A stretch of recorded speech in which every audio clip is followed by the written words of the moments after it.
Does the AI cheat? No way they win that, right? Are siege numbers fake? 134 days is like that's a very little amount of time for that siege. Will you like the video and subscribe?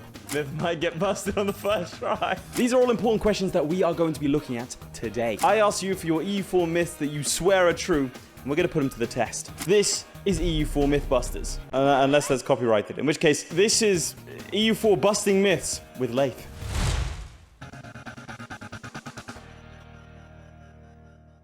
Okay, so first myth, let's see. So we are going to be playing as Ulm, speed 5 until about roughly 1500. Then we're going to head out and do the same thing, but this time playing as like a tribe in the New World and see if this one is true. Immediate bad event. Good start. Okay. A big part of this one is what you define as interesting, right? Because obviously it'll be something that you haven't seen before. I think that, I don't know if I'm on board with this one. My prediction, my hypothesis is that you're wrong, but it does feel right. Okay, so little update. It's a very, very normal game thus far. I'm not seeing anything. Well, that's actually slightly abnormal to be fair to Ver coming up. That's Muscovy is a junior partner to Ver. This myth might get busted on the first try. Okay, good start. Big Kazan as well. Aside from that, France has taken the English holdings. That's pretty normal. Hungary's taken parts of the Balkans. That's pretty normal. Austria is the emperor. The Ottomans are fighting Venice after taking out the Byzantines. I don't think this is going to have any kind of impact because they have 100% liberty desire, but, you know, it's nice for now. Okay, a little bit further along, we have Burgundy under the Austrians, quite a common occurrence. The whole Muscovy thing has been rectified, although they are significantly weaker. So that is something that's interesting that's happened, including the Livonian Order taking some land from Muscovy. So we're going to have a weak Muscovy this game, for sure. Otherwise, Polish-Lithuanian Commonwealth has happened. The Ottomans are slightly weaker than I'd have expected, mainly because of an alliance with Akyunlu, and they're not able to go through, but I assume they'll go after the Mamluks. Tlemcen's gone, we have a strong North Africa. Granada's still alive, so that's interesting. And France has mostly consolidated their holdings over France. England going after, well, they lost Meath, which is new, but they're going after Ireland now. Well, that's a little different. No way they win that, right? The Ottomans have less... What? The Ottomans have worse tech. They got a 646. They got worse tech than the Hungarians. They take a military idea first? Yeah, that'll be why. This is actually going really well for Hungary. I can't imagine that lasts, but Teuton's still alive. That's nice. Oh, and Austria inherits over here. The Moroccans are traitors and have attacked the Tunisians when they're in a defensive war, breaking the alliance between the Ottomans and the Tunisians, probably meaning Granada is going to die. So Hungary does, in fact, win that war against the Ottomans. Not doing too much damage, but they do take territory. 1, 2, 3, 4, 5, 6, 7-ish provinces. Also not allied to the Austrians. This is a very strange game, just localized to this area. And we're in Europe, so this flies in the face of the myth thus far. It's going to be hard to beat this. It's going to be really hard. We've got 20 years left. It's going to be really hard for the non-European start to beat this one.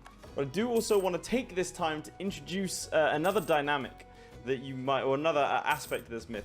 I think we're so used to seeing Europe. Everyone plays in Europe. Everyone knows Europe really well. That you're more aware of what is unusual in Europe, the minutiae of details. Whereas if I show you India, you'll be like, all right, that's India.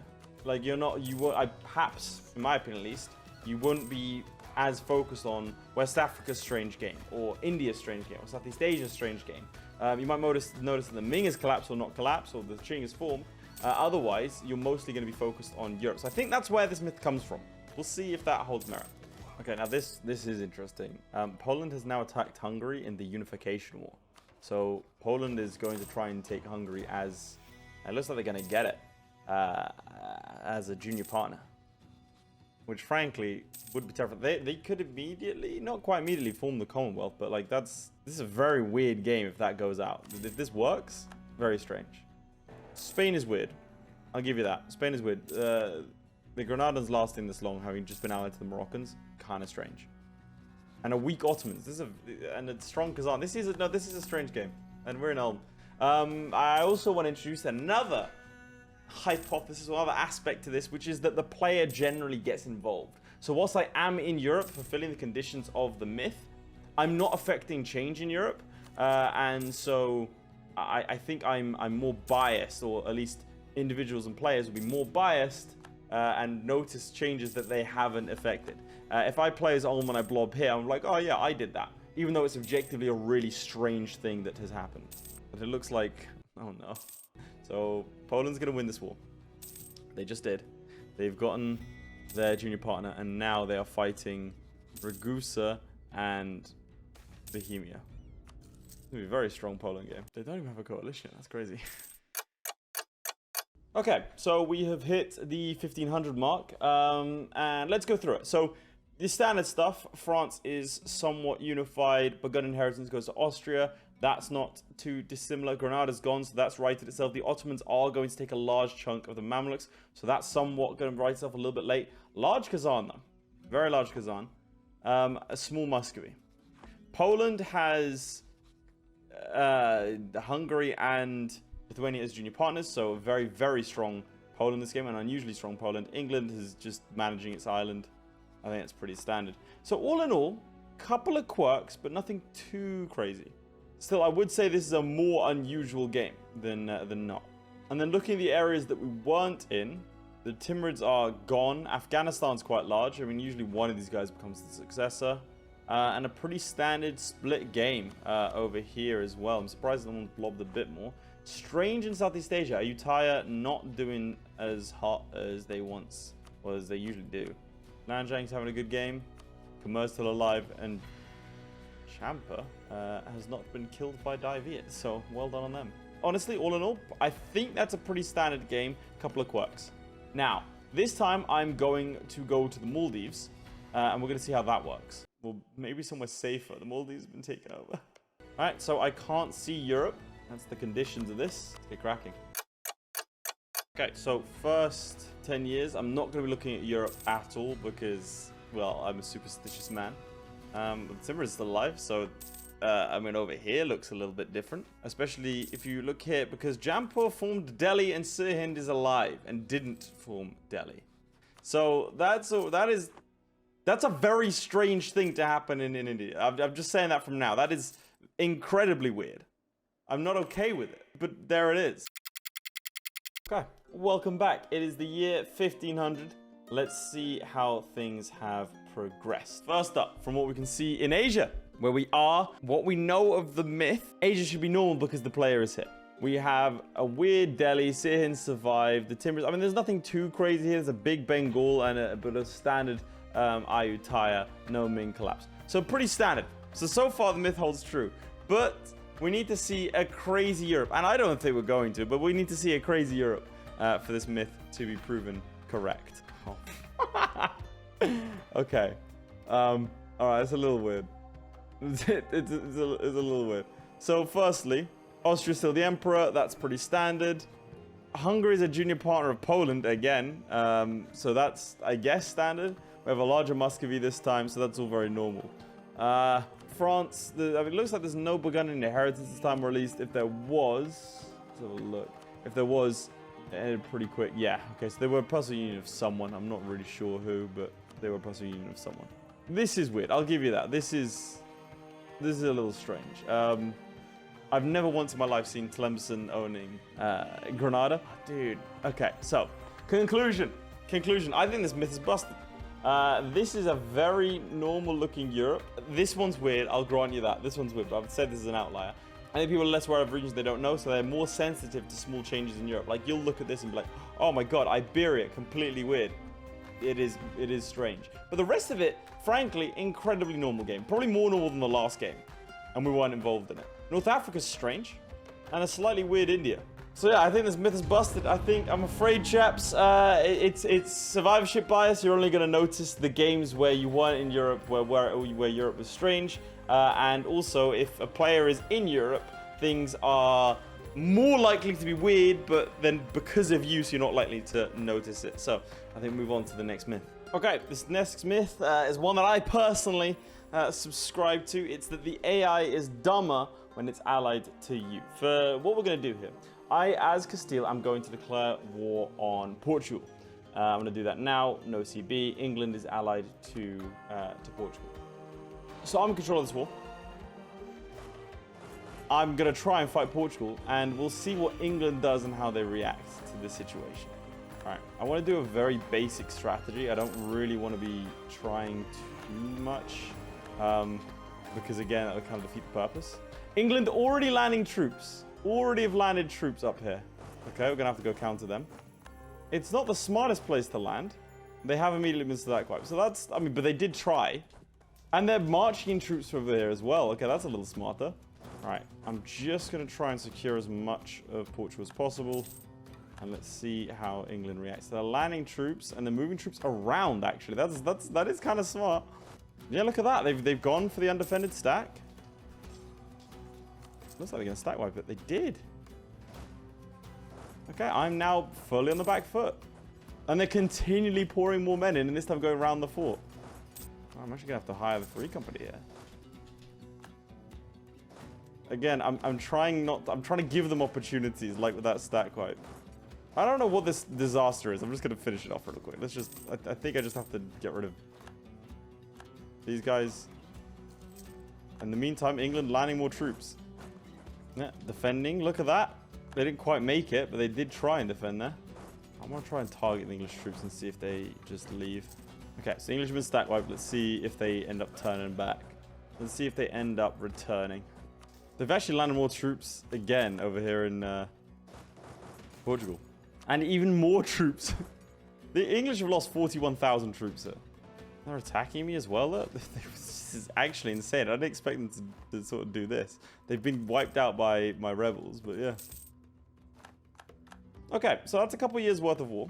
We haven't quite won, but they've lost 80,000 troops. The English have lost 55 to 60,000 troops to our 65,000.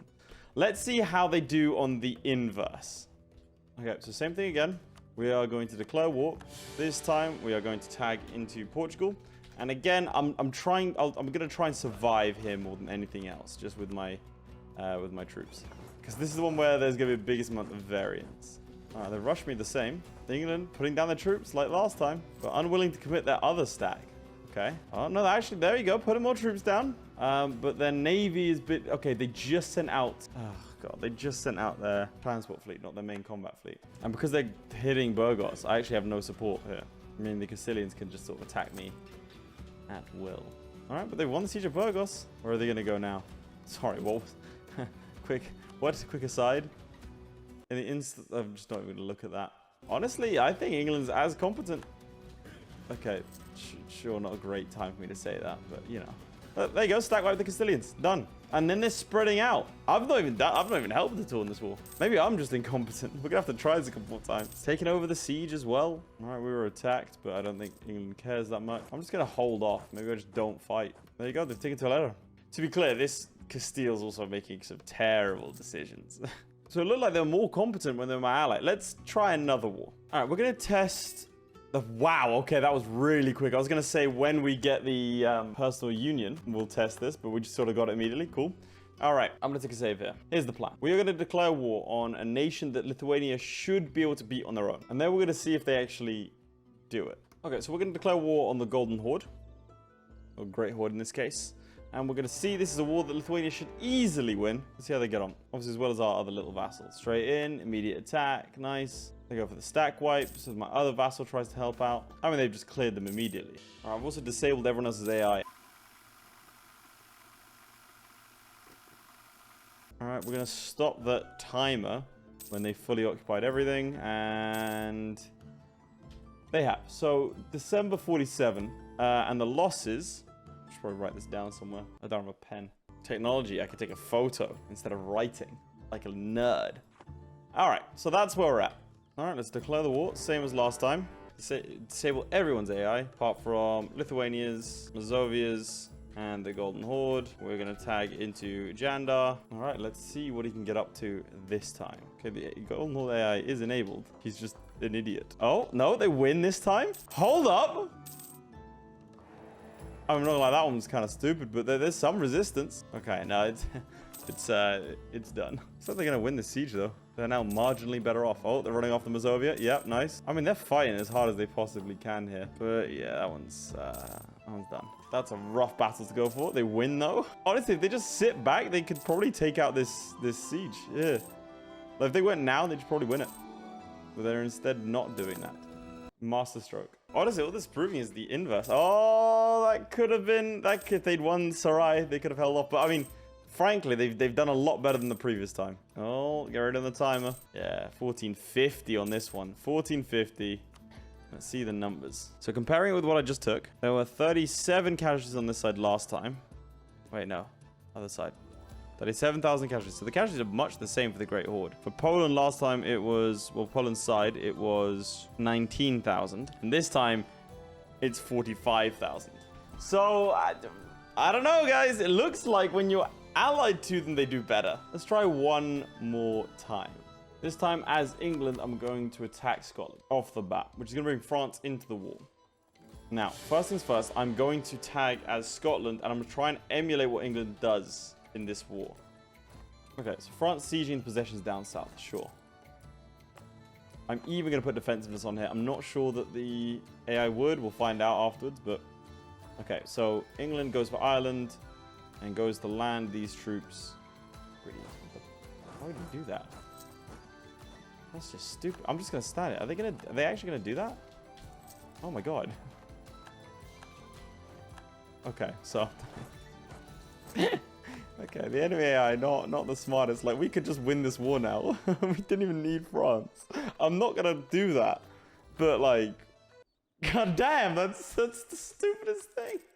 So what I'm testing here is to see if the AI is going to attempt to rescue me at all. Because if it rescues one and not the other, interesting. It does look like the French Navy like tried something there, but no, they're not going to be able to rescue me. Right, I've gotten rid of the English Navy. It's August, 2nd August 1446. I'll try and do the same thing in the other game. Well, that's insane. Again, I could just win this war. All right, let's see. So the English Navy is gone. There's no English Navy anymore. And the French are going to... Let's see. Are they going to land troops or attempt to land troops? They have tried to land troops. Okay.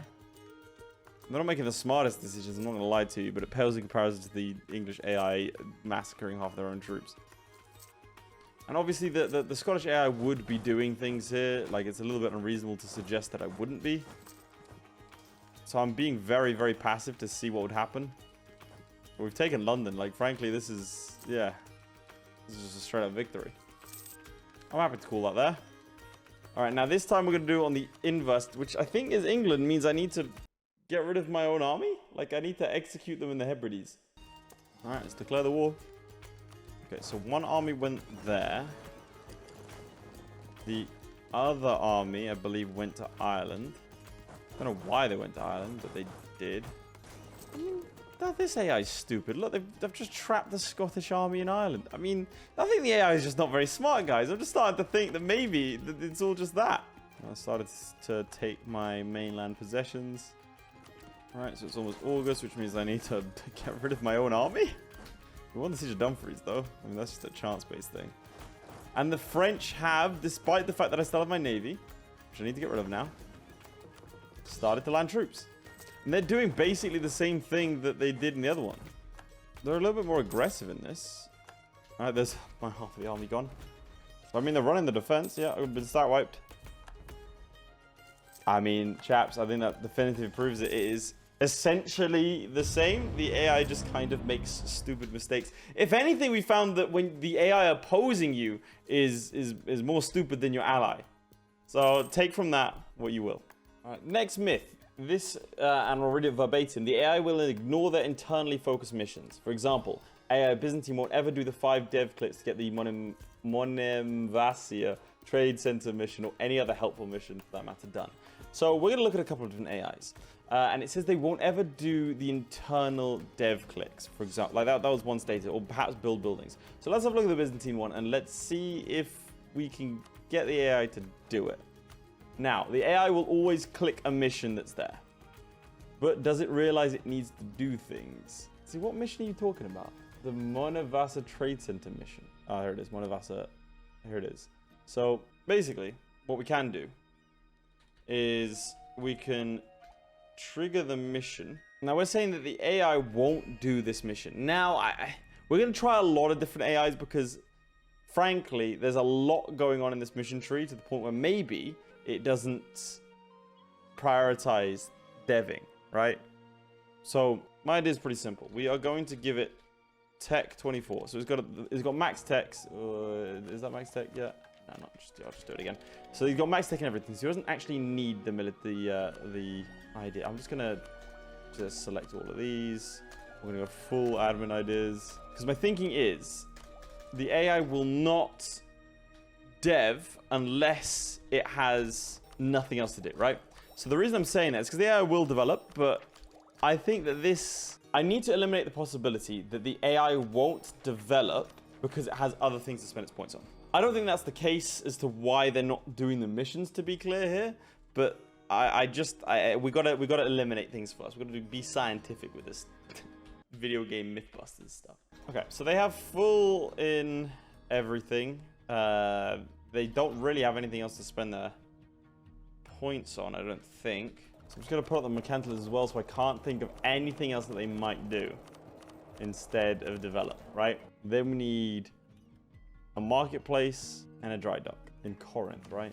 Morea. Because if he does it here, right, the easy counter is, well, he's done it because, like, by accident, like he wasn't pursuing his mission, he just happened to do it. Like he happened to click the dev cost. So we're gonna control for the first part of this first, and then we're gonna control for the second part, if that makes sense. All right, I'm actually gonna get rid of the fort here because I don't want to develop. I've developed once, but I don't want to develop all the times that it needs to get the building slots. So what do we need here? Dock, dry. We've got marketplace. We need a dock, dry dock, or a shipyard. Let's go for a shipyard. Okay, so at this point, he should have everything. He has all the points he could need. All right, and now we're going to observe. Okay, so he's changing culture. I'm not controlling this, to be clear. This is all the AI. You can. He's clicked the tarnished state. So now we're trying to see if he's going to develop this the 7 times. He's developing somewhere, and you could hear that. But he's not developing here, so I think the myth is correct. He just doesn't see it as a thing. He's also gone after the... 1 second. He's gone after the Ottomans here, obviously, because he has, like, overwhelming tech. So let's just quickly end that. Oh, there's a dev. All right, he's devved this one to 8. Again, I don't know if that's just because he has nothing else to do. Okay, he's devved over here to 27, 28. He has devved Morea to 9. Maybe I think he might be doing it based on what's cheapest. He's devved it to 10. He's specifically deving Morea. He is specifically doing it. Look, he is actually doing it. 13 to 14. There you go. He did the mission. He actually, like, fully did it. So he devved on his own to the point where he could do his mission. And we know he specifically developed that province, right? Because if it was the cheapest, he'd go for the other ones. He devved this one to 14. He also devved his capital a little bit. We did dev this one to 14, which is the amount required. Let's see if he devs it any more. Does dev it to 15. Okay, now he's deving it way more. I don't know what that's about. No, he's deving the other ones now. And has capital. So, I think, to be honest, the fact that it was more expensive meant I think the AI did focus on it. And we'll test other AIs. But I think, so far, that's a pretty good test. I think we try the same test here, right? After Renaissance is a thing. Because I think Renaissance City will develop to at least 30. So if we do the same test where we give him everything he possibly needs. Because I think what the AI is doing is it's prioritizing other things. It's like, I shouldn't dev this province because I need it for tech. I need it for ideas. I need it for this other stuff. It doesn't put that priority up high enough. But I think it will do it eventually. So this time he's got to put his capital up to 30. All right, so similar to before. But this time, not going to give him infinite points. Let's see how prioritized this is. So we are going to nip into observer mode. Have a look at Milan. Milan's development is 21 right now. Now my concern is that he's just going to focus on ideas because, you know, obviously. But I think what we're proving is that the AI doesn't really value missions that much. I don't think the AI would ever do this. Like, I cannot imagine there's a check for this, you know? Win a war using mercenaries from Switzerland. Like, they could do it now, you know? Like, if I give them 5,000 in cash, they could do it now, but they're not going to. Oh god, the Byzantines have unleashed a monster. Still 21, they're not doing anything. Still not developing, and they could. Well, take and subdue Genoa. But that's an external mission. We're focused on internal ones. Maybe it prioritizes external focus. Okay, I think the conclusion here is the AI will get the internally focused missions if there is literally nothing else for them to do. They will prioritize everything else but that. So what's the wording of the myth exactly? Will ignore their internally focused mission. Yes, to a degree. So the myth is that no matter how weak the Overlord is, Colonial Nations will never go independent. Now, I'm pretty sure I can bust this one just by talking about it, but we'll test it. So firstly, I'm going to put up my stability so we're not dealing with rebellions or anything of that sort of type. We are going to get rid of our armies. We're going to get rid of our navies. Right, a couple of these guys are disloyal already. Will they declare it, though? Do I have any allies? No. I mean, they're disloyal, so they should theoretically bounce.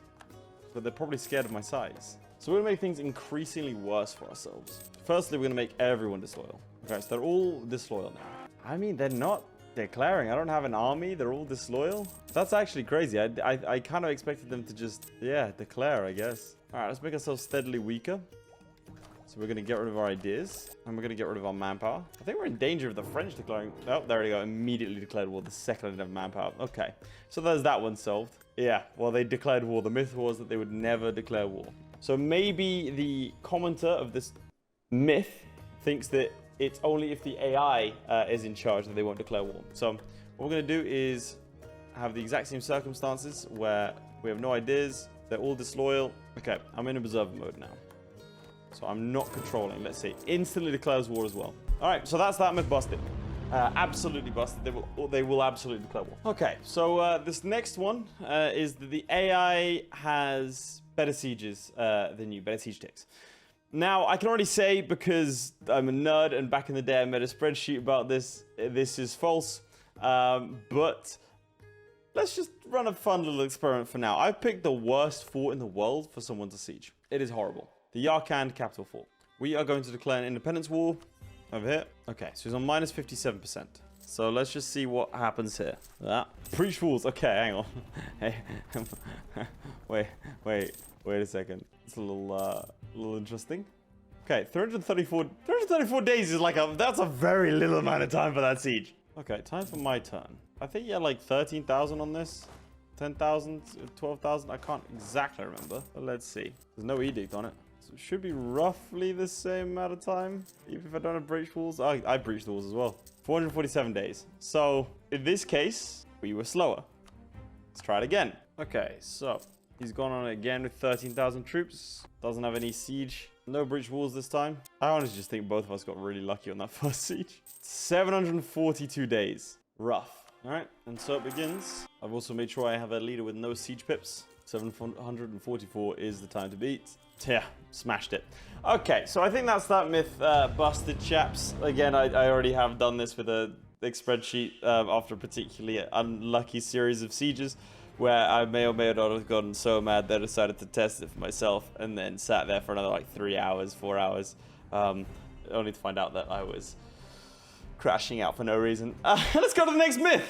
All right, so the next myth is that ruler skills are genetic. If I have a 546, I'll get something like a 554, and if I have something like a 122, I'll get a 023. That's been pretty easy to prove or disprove. So we're gonna go over here to one of the best rulers in the game. I think it's the highest rated ruler at the start of the game. I don't know what he did to be this good. This is 645 and he's a vassal of Russia. Anyway, what we can do here is we can do add air, and that is a 313. You know what? We're going to start writing these out. So that's a total of 9. We have a 345, total of 12 points. 242, total of 8. And it was 10 times.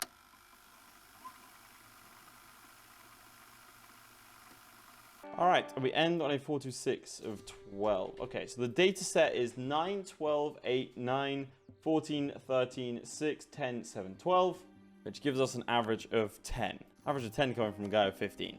Tag off to England. All right, so England has the worst rule in the game, a 0, 0, 0. And we're going to do the exact same thing, starting out with a 245.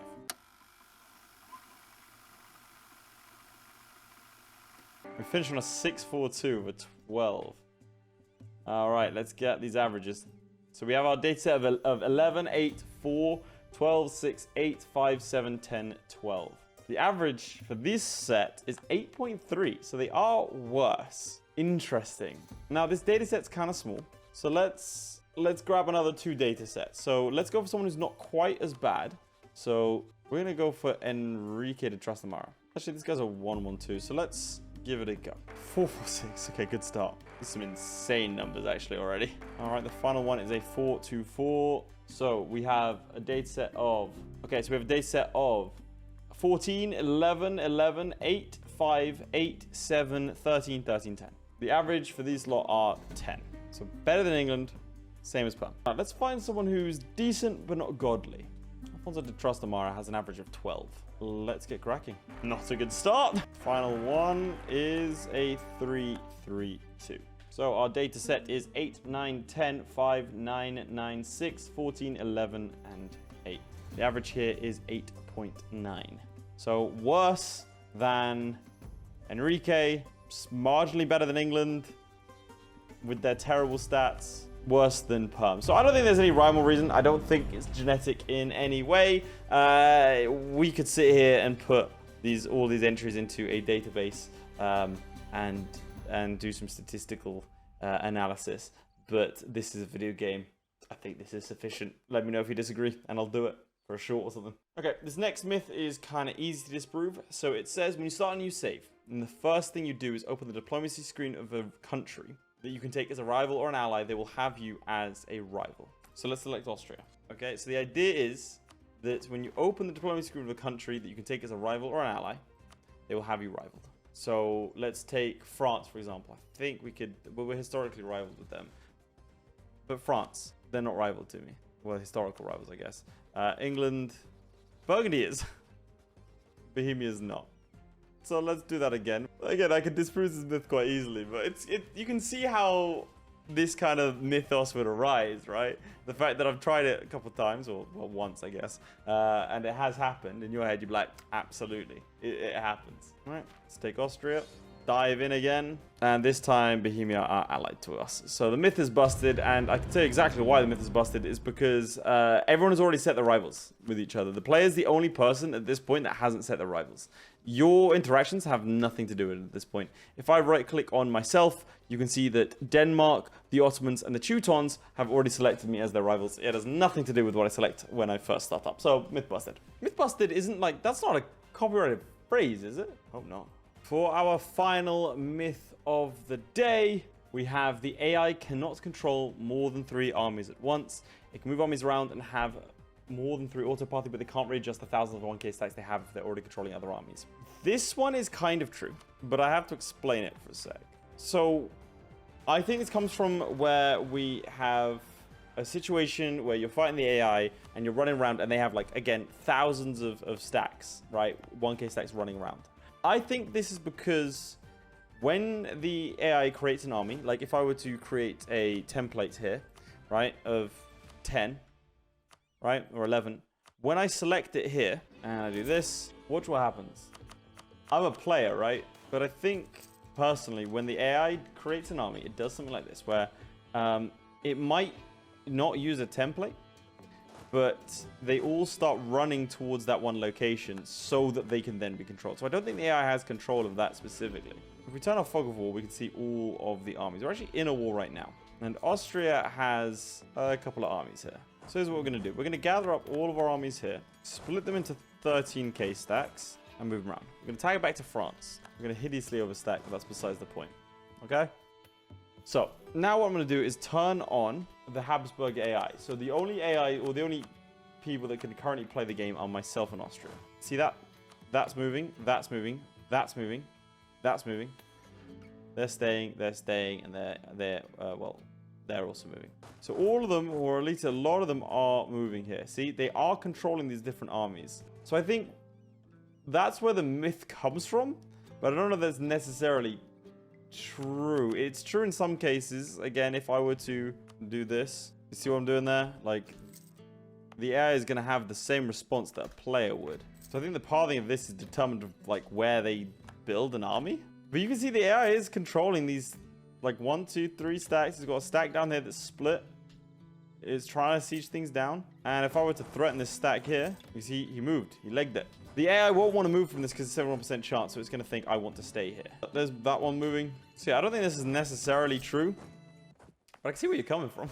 But I also think that you are correct in a way. I think there is an upper limit of how many armies the AI can control at once, and that's why it tends to like lump them all in together. So this one, semi-true. I don't think it's 3, and I don't think it's the individual 1000k stacks. Or the individual 1k stacks. I think it's more of a case of the 1k stacks are created through templates and pathing. And I think that the AI, there is an upper limit of how many the AI armies the AI can handle effectively. Just as there is for a human. Well, chaps, that has been EU4 myths. Some busted, some not. If you have more EU4 myths at home that you want me to test, if you think that you know something that perhaps the rest of the community doesn't, if you want to see more of this kind of content, make sure to like the video, subscribe, put it in the comments down below, and I'll see you next time. Goodbye.